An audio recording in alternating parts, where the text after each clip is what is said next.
YCP MLA వీరూపాక్షిని arrest చేయటం కరెక్టా రాంగా? అతను ఇప్పుడు రిమాండ్ ఖైదీగా ఉన్నారు కదా. సో అసలు దానికి గల కారణం ఏంటి అనేది మీకు చూపించే ప్రయత్నం చేస్తా. ఆ తదుపరి దీనిపైన విశ్లేషణ చేసుకుందాం.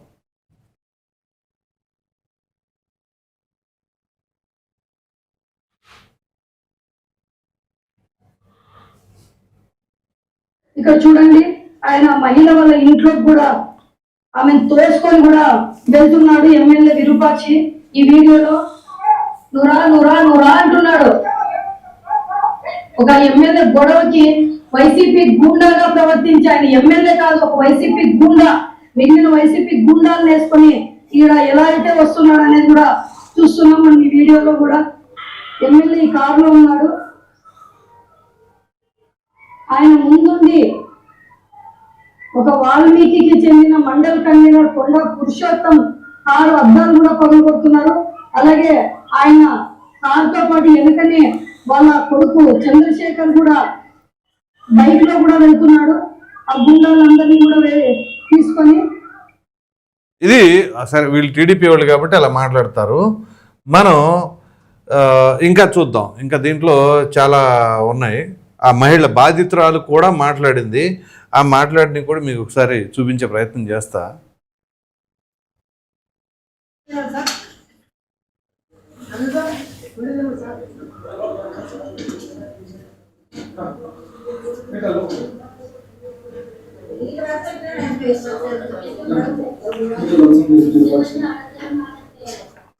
ఈ విధ్వంసం చూడండి.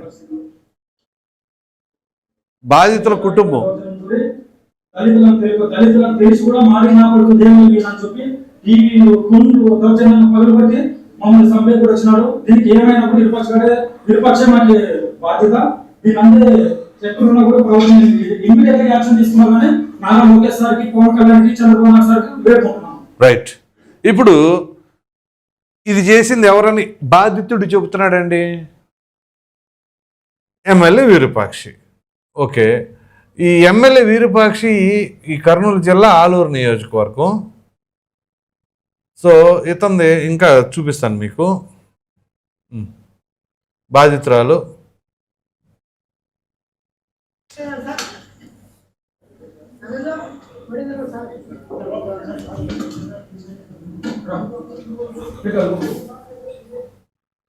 ఒకసారి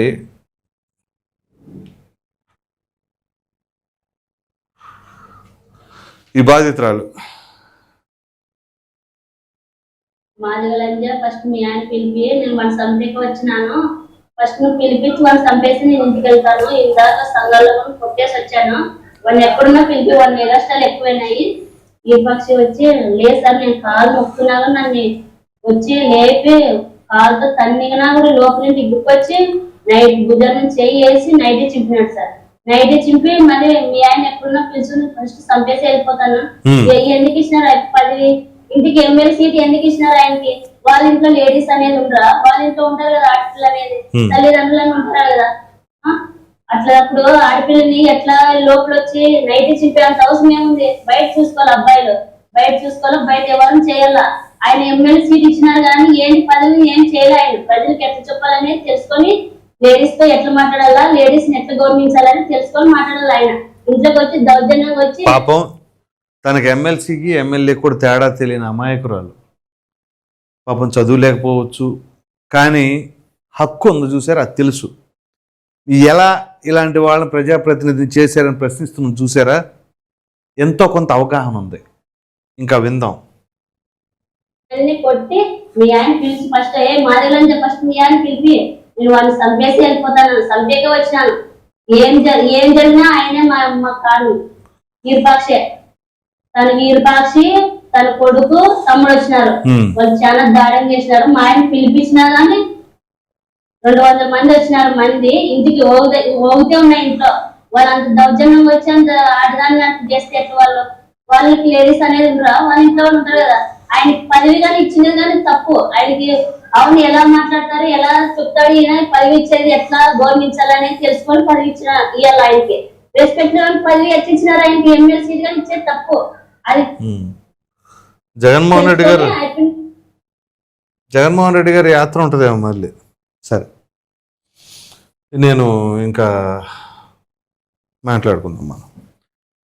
so Virupakshi Aluru MLA, YCP MLA గెలిచిన 11 మందిలో జగన్మోహన్ రెడ్డి గారిని తీసేస్తే మిగతా 10 మందిలో ఒకడు.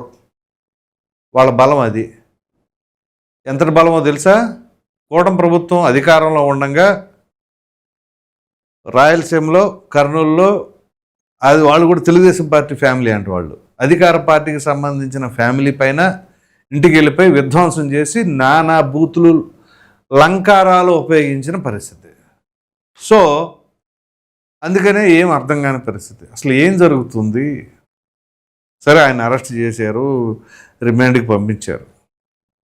సో ఇప్పుడు దీన్ని కూడా రాజకీయ కక్ష అంటారా? కక్ష ఎవరిది?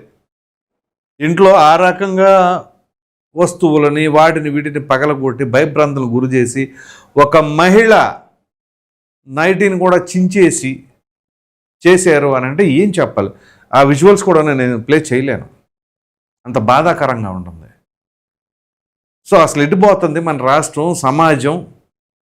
సో మొన్న చూస్తే ఒక మహిళ ఎస్ఐ పైన ఆ రకమైన వేధింపులు, అఘాయిత్యాలు, ఆకృత్యాలు అని చెప్పేసి అనుకోండి. జగన్మోహన్ రెడ్డి గారి టూర్లో కనీసం జగన్మోహన్ రెడ్డి గారు ఒక్క మాట అయినా మాట్లాడారు దానిపైన? ఇంకా జగన్మోహన్ రెడ్డి గారిని బదనాం చేయడానికి ఇది చేస్తున్నారు, అది చేస్తున్నారు అని చెప్పేసి చింతాడు రవికుమార్ అంటున్నాడు. జగన్మోహన్ రెడ్డి గారిని ఎవరు బదనాం చేయవసలు, ఆయన చేసే యాత్రలే చేస్తున్నాయి ఆయన్ని. ఆయన ఏ ఉద్దేశంతో వెళ్తున్నారో తెలియదు, కానీ ఆయన ఎప్పుడైతే నిందితుల వైపు వెళ్తున్నారో అక్కడే అయిపోయింది. ఇంకా ఆయన ఎవరు బదనాం చేయవసరలా.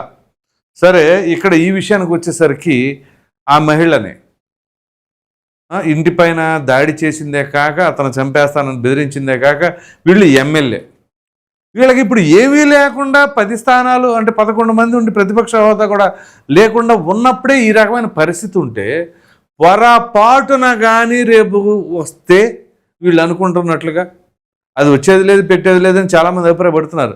అసలు ఇవి చేస్తే ఇంకే రకంగా వస్తారు? సరే, ఒకసారి ఊహించుకోండి వస్తే ఏంటి పరిస్థితి అనేది. ఊహించుకోండి, ఊహకి కూడా అందదు. మీ ఊహలో కూడా ఇది పడిపోద్ది. ఎందుకంటే వాళ్ళు ఇప్పుడే ఇలా ఉంటే ఇంక అప్పుడు ఎలా ఉంటారు అనే దానికి నిదర్శనం. సో అటువంటి వాళ్ళని ఏం చేయాలి ఇక? సో వీళ్ళకి అసలు మాది రాజకీయ పార్టీ, మేము ప్రజాస్వామ్యంలో ఉన్నాము, మేము ప్రజలకు మంచి చేయడానికి వచ్చాము, లేకపోతే రాష్ట్రాన్ని అభివృద్ధి చేయడానికి ఉన్నాము అనేవి ఎక్కడా లేవు ఏ కోసైనా కూడా. ఇక మేము ఎట్లాగో అధికారంలోకి రాము అనే క్లారిటీతో వచ్చేసినట్టున్నారు. ఎందుకంటే జరుగుతున్న పరిణామాలన్నీ గమనిస్తూ ఉంటే ఒక ప్రక్కన టీడీపీ జనసేన విడిపోయేది లేదు. సరే, విడిపోకపోవడం ప్రక్కన పెట్టండి. ఇప్పుడు వీళ్ళు కలిసి ఉండగా రాష్ట్రానికి ఏం చేశారు అంటే చూస్తూనే ఉన్నారు కదా. వరుస పెట్టి ఎక్కడికక్కడ పెట్టుబడులు కావచ్చు, అభివృద్ధి కార్యక్రమాలు కావచ్చు.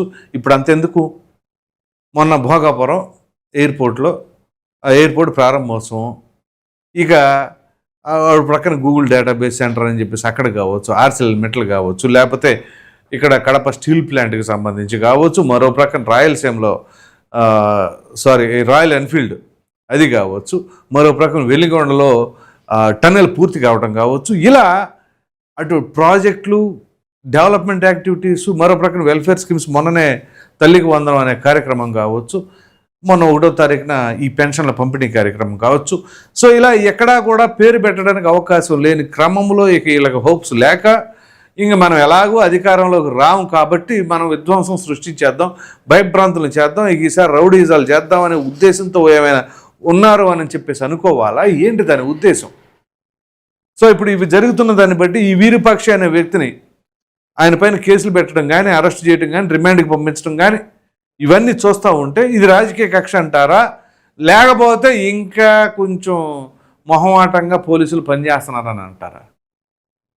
ఏం చెప్పుకోవాలి? మనం తెల్లారులగిస్తే వైసీపీ వాళ్ళు పోనీ కనీసం ఇదిగో ఇది చేశారు, ఇప్పుడు వాళ్ళు గట్టిగా ఫైట్ చేస్తున్నారు అని చెప్పేసి అనటానికి అవకాశం కూడా ఇవ్వనీయకుండా ఎంతగాడికి అరాచకాలని నమ్ముకొని బెదిరింపులు, దాడులు, దాష్టికాలు వీటిపైనే మేము నడిపిస్తాం, మా పార్టీ ఇంతే, మా విధానాలు ఇంతే అనేదానికి నిదర్శనంగా అటు నాయకుడు కావచ్చు, వాళ్ళ కార్యకర్తలు కావచ్చు, ఎమ్మెల్యేలు కావచ్చు అదే బాటలో పయనిస్తున్నారని చెప్పేసి అనుకోవాలా? మరి మీరేమనుకుంటున్నారో అనే అభిప్రాయాన్ని అయితే కామెంట్లో తప్పకుండా తెలియజేయండి. Thank you.